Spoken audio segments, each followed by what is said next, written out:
sacrifice and all those words that you hear. At LSU, we were very successful and we were disciplined and we worked hard and we sacrificed. And fortunately for me, I also believe that people learn by observing. I was lucky enough to be at a place like Boise State and be able to observe a Chris Peterson. I was lucky enough to be at LSU and observe a Coach Miles, observe a Coach Moffitt, and I've seen it before. And because I've seen it, I'm lucky enough to know what it looks like.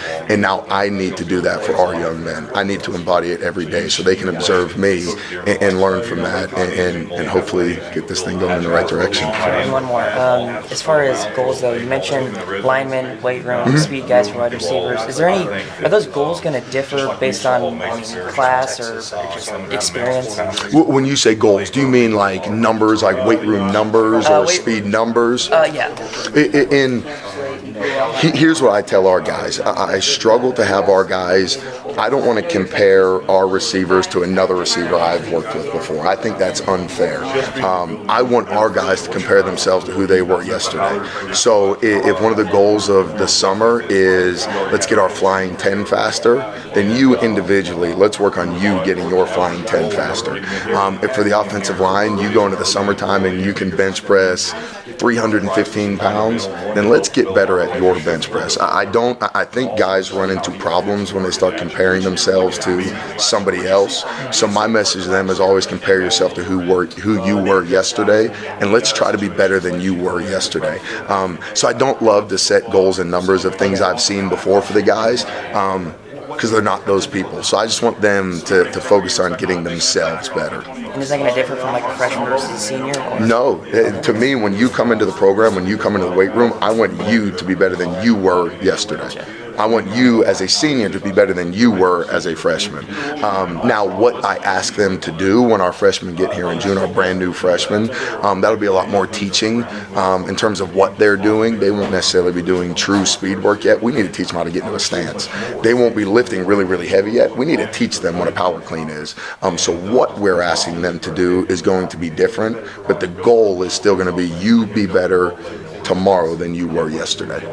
That makes sense. How easy was it for you to make this transition, already knowing Coach Miles and having some familiarity? Extremely easy. I was really happy at Wyoming. We had really good young men at Wyoming, but I knew that if Coach Miles called me, it would be one place that I would leave for because I think so highly of him as not only a football coach, but as a man. I kind of mentioned up front the family atmosphere, and I mentioned it in the weight room. He embodies that, and that's something that I want to be around because that's something that I value. So the transition for me has been very, very easy because I know what his expectations are. You know, something I wanted to ask you, I've talked to some of the recruits that signed, and they had a chance to meet you in January.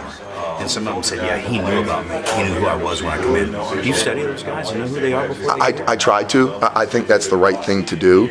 I think when a young man walks on campus, it's my responsibility to know who they are. Now, yeah, I'm not as involved in the recruiting process. I'm not in the recruiting meetings. But I do try to go on the websites and I ask questions. Who's coming in this weekend? Where are they from? What's their family like? I just think that's important because ultimately as a coach, we're here for the young men. It's about people, and I think sometimes some coaches can forget that, so shame on me if I don't know who they are. I've gotten word that some of his workouts have been pretty intense. Yeah. Can you take through what an intense workout is under you? You know, yeah, I could. I think if the guys are talking to you about their intense days, they're probably talking about their strength days, and those are Tuesdays and Fridays. We do a lot of good quality acceleration work and Olympic weightlifting on Mondays, so there's greater rest time. We're getting great work in, but on Tuesdays we come in and we push sleds and we back squat and we front squat, and then we do that again on Fridays. So I think the amount I'm asking them to do is different than what they're used to.